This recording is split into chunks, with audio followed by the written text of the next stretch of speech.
আলুর দমটা কেমন দেখাচ্ছে, একদম টেম্পটিং দেখাচ্ছে। তো আজ বানিয়েছি কাশ্মীরি আলুর দম। কাশ্মীরি আলুর দমের রেসিপি যদিও এর আগেও আমার চ্যানেলে রয়েছে, বাট সেটা অথেন্টিক কাশ্মীরি আলুর দমের রেসিপি নয়, সেটা একটা মডিফাইড রেসিপি, যেটা আমাদের এখানে বিভিন্ন অনুষ্ঠান বাড়িতে বা পুজোর বাড়িতে নিরামিষ আলুর দমের রেসিপি হিসেবে ব্যবহার করা হয়। অথেন্টিক কাশ্মীরি আলুর দমের রেসিপিতে খুব একটা মশলাপাতির কিন্তু ব্যবহার করা হয় না, আর বেশ কিছু বৈশিষ্ট্য এই অথেন্টিক রেসিপিটায় নোটিস করা যায়। যেমন ধরুন, পেঁয়াজ, রসুন, টমেটোর ব্যবহার একেবারেই কিন্তু কাশ্মীরি আলুর দমের রেসিপিতে হয় না। খুব কম মশলায় বানানো হয়। গ্রেভিটা মূলত তেল মশলার হয়, জলের ব্যবহারও খুব কম হয়। আলু প্রপারলি ফ্রাই করাই হলো এই কাশ্মীরি আলুর দম বানাবার ফার্স্ট স্টেপ। তো এইখানে আমি বানাবার জন্য নিয়েছি 750 গ্রাম আলু। দেখতেই পাচ্ছেন বেশ বড় সাইজের আলুগুলোই আমি কিন্তু এখানে ব্যবহার করেছি। এগুলোকে হাফ করে, মানে প্রতিটা আলুকে হাফ করে আমি ব্যবহার করব।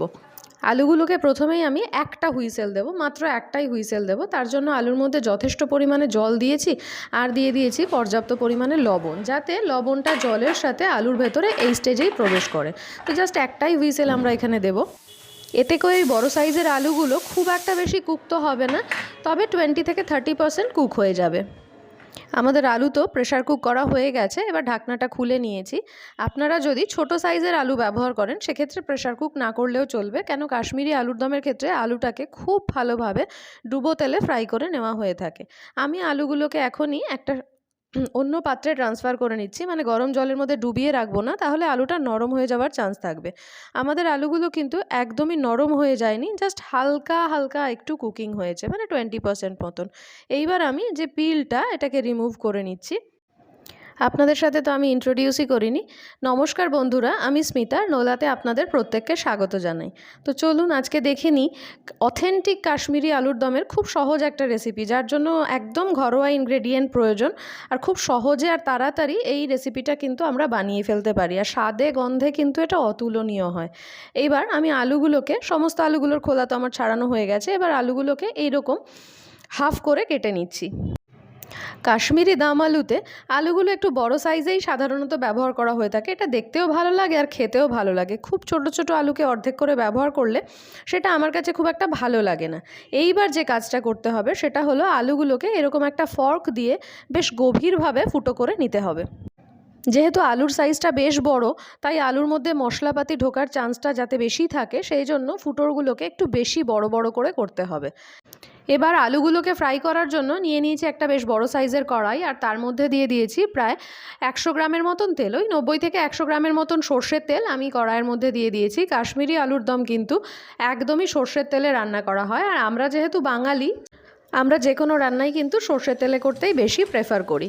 স্পেসিফিক্যালি আমি কাশ্মীরি দাম আলুতে ঠিকঠাক স্বাদ পেতে গেলে কিন্তু আলুটাকে প্রপারলি ফ্রাই করতে পারতে হবে। আলু ফ্রাই করার সময় কয়েকটা ছোট ছোট টিপ ফলো করলে আলুগুলো পারফেক্টলি ফ্রাই করা যাবে। আলুটা এরকম সুন্দর গোল্ডেন, মানে রেডিশ গোল্ডেন একটা কালার আসা পর্যন্ত ফ্রাই করে নিতে হবে। আলু ভাজার সময় গ্যাসের ফ্লেমটাকে মাঝারিতে রেখে ফ্রাই করতে হবে, আর আলুগুলো যেন মোটামুটি তেলে ডুবে থাকে সেভাবেই ফ্রাই করতে হবে। মাঝারি আঁচে আলু ফ্রাই করলে আলুর ওপরের দিকে একটা হালকা ক্রিস্পি কোটিং তৈরি হবে এবং আলুটা ভেতর পর্যন্ত কুক হবে। আলুটাকে একটু সময় নিয়ে, মানে প্রায় মিনিট 20 সময় নিয়ে ধীরে ধীরে ভাজতে হবে। আলু ভাজার জন্য যেহেতু যথেষ্ট পরিমাণ তেলের ব্যবহার করা হয়েছিল, তাই আমি কিছুটা তেল কড়াই থেকে তুলে রেখে দিচ্ছি। এবার বাকি তেলের মধ্যে আমি আলুর দমটা রান্না করব। এর জন্য আমি নিয়ে নিচ্ছি প্রায় 100 গ্রামের মতন টক দই। যেমনটা আগেই বললাম, কাশ্মীরি দাম আলুতে কিন্তু খুব সাধারণ ঘরোয়া উপকরণের ব্যবহার করা হয়। এর জন্য আমি নিয়ে নিয়েছি এখানে 1 টেবিল স্পুন আর 1 টিস্পুন মৌরির গুঁড়ো, যেটা সহজেই আমাদের রান্নাঘরে পাওয়া যায়। এখন যেহেতু এটা কাশ্মীরি দাম আলু, তাই কাশ্মীরি লঙ্কার গুঁড়ো তো একদম জরুরি। এর জন্য আমি 2 টেবিল স্পুন ভর্তি করে কাশ্মীরি লঙ্কার গুঁড়ো দিয়ে দিয়েছি, আর দিয়ে দিচ্ছি 1 টিস্পুন রেগুলার যে রেড চিলি পাউডার, এটা আমি ঝালের জন্য ব্যবহার করেছি। আর কাশ্মীরি লঙ্কার গুঁড়োটা আমাদের আলুর দমটায় সুন্দর রং নিয়ে আসবে। সমস্ত ড্রাই স্পাইসগুলোকে দইয়ের সাথে খুব ভালোভাবে মিশিয়ে নিচ্ছি। এই যে মৌরির গুঁড়োটা ব্যবহার করলাম, এটাই কিন্তু কাশ্মীরি দাম আলুর একদম প্রধান উপকরণ। দইটার মধ্যে সামান্য একটু জল দিয়ে আমি পেস্টটাকে আর একটু পাতলা করে নিচ্ছি, সরাসরি যেহেতু এটা তেলের মধ্যে ব্যবহার করা হবে। আপনাদের কাছে কাশ্মীরি লঙ্কার গুঁড়ো যদি না থাকে, সেক্ষেত্রে আপনারা কাশ্মীরি লঙ্কা যেটা বাজারে কিনতে পাওয়া যায় সেটাকে ভিজিয়ে রেখে গরম জলে তারপর পেস্ট বানিয়েও নিতে পারেন।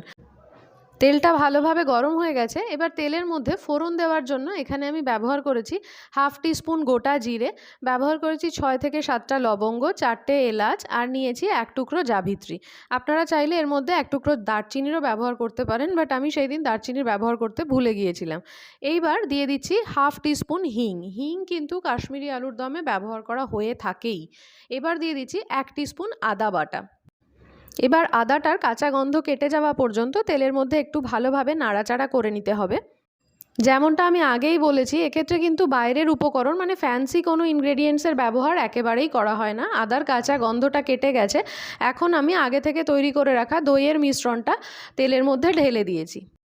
অথেন্টিক কাশ্মীরি দাম আলুতে কিন্তু জিরে, ধনে এই সমস্ত ড্রাই স্পাইসগুলো একেবারেই ব্যবহার করা হয় না, বা যেমন ধরুন কাজু পেস্ট বা কিশমিশের পেস্ট এগুলোর ব্যবহারও খুব একটা করা হয় না। আমরা আমাদের এখানে যে কোনো অনুষ্ঠানে ওগুলো ব্যবহার করে থাকি, মানে একটা মডিফাইড সেই রেসিপিটা, বাট এটা অথেন্টিক রেসিপি যেটা কাশ্মীরের প্রত্যেকটা ঘরে ঘরে তৈরি করা হয়। আমি এক্সেস মশলাটা বাটি থেকে তেলের মধ্যে দিয়ে দিচ্ছি। দেখতে পাচ্ছেন তেলের মধ্যে মশলাটা যেতে যেতেই কত সুন্দর একটা রং নিতে শুরু করেছে। এটা কিন্তু কাশ্মীরি আলুর দমের একদম প্রধান বৈশিষ্ট্য। অসাধারণ সুন্দর তার রং হয় আর তেমন সুন্দর তার গন্ধ। কাশ্মীরি দাম আলু বানাবার সময় কিন্তু তেলের ব্যবহার একটু বেশিই করা হয়ে থাকে, কেন কাশ্মীরি আলুর দমের প্রধান বৈশিষ্ট্যই হচ্ছে এর গ্রেভিটা জল দিয়ে একেবারেই বানানো হয় না, এর গ্রেভিটা কিন্তু তেলের গ্রেভি হয়ে থাকে। এবার আমি পরিমাণ মতো নুন এর মধ্যে দিয়ে দিলাম আর দিয়ে দিচ্ছি 1 টিস্পুন চিনি। যেহেতু দইয়ের পরিমাণটা অনেকটা বেশি, 100 গ্রামের মতন এখানে দই ব্যবহার করা হয়েছে, তো আমাদের বাঙালি রসনা তো সেই দইয়ের টক ভাবটাকে ব্যালেন্স করার জন্য আমি এখানে 1 টিস্পুন চিনির ব্যবহার করেছি। হয়তো আপনারা নোটিস করেছেন এই দাম আলুতে কিন্তু আমি হলুদের ব্যবহার একদমই করিনি। কাশ্মীরি দাম আলুতে সাধারণত হলুদের ব্যবহার করা হয় না।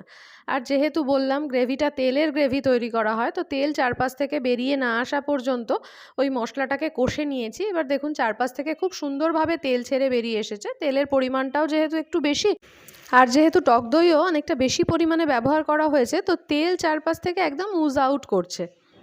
আলুগুলো গ্রেভির মধ্যে ভালোভাবে নাড়াচাড়া করে মিশিয়ে নিয়েছি। এবার প্রায় মিনিট 15 জন্য এটাকে ঢাকা দিয়ে দেবো, যাতে আলুগুলোর মধ্যে গ্রেভিটা খুব ভালোভাবে প্রবেশ করে। তো মিনিট 15 হয়ে গেছে, এখন ঢাকাটা খুলে নিয়েছি। দেখতে পাচ্ছেন আমাদের দম আলু কিন্তু অলমোস্ট রেডি।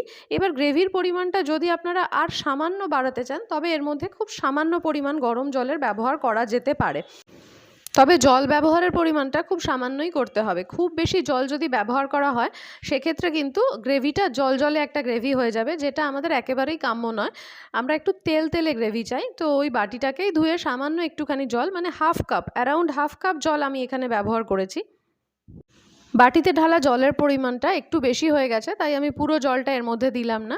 ওই হাফ কাপের আন্দাজেই জল দিয়েছি। হাফ কাপ মানে মাঝারি সাইজের যে চায়ের কাপগুলো হয়, সেই কাপের হাফ কাপ জল আমি এখানে দিয়েছি। প্রথমে জলটাকে জোর আঁচে ফুটতে দিয়েছি, তারপরে আমি কিন্তু ঢাকনা চাপা দিয়েছি। দিয়ে ঠিক 7-8 মিনিটের জন্য ঢাকনা চাপা দিয়ে লো ফ্লেমে রেখে দিয়েছিলাম। এতে করে দেখুন গ্রেভি থেকে জলটা কিন্তু সম্পূর্ণ মরে গেছে, আর গ্রেভিটা আবার সেই তেলে আর থকথকে গ্রেভিতে পরিণত হয়েছে। মানে আপনাদের তো আমি বোঝাতে পারছি না, গন্ধে অসাধারণ সুন্দর একটা গন্ধে রান্নাঘরটা ভরে গেছে। গ্রেভিটা দেখে নিশ্চয়ই বুঝতে পারছেন যে গ্রেভিটা কতটা লোভনীয় হয়েছে, আর রঙটাও ততটাই সুন্দর হয়েছে। রেসিপিটা ভালো লাগলে চ্যানেলটিকে লাইক, শেয়ার ও সাবস্ক্রাইব করার অনুরোধ রইল। দেখা হবে আবার একটা নতুন ভিডিওতে।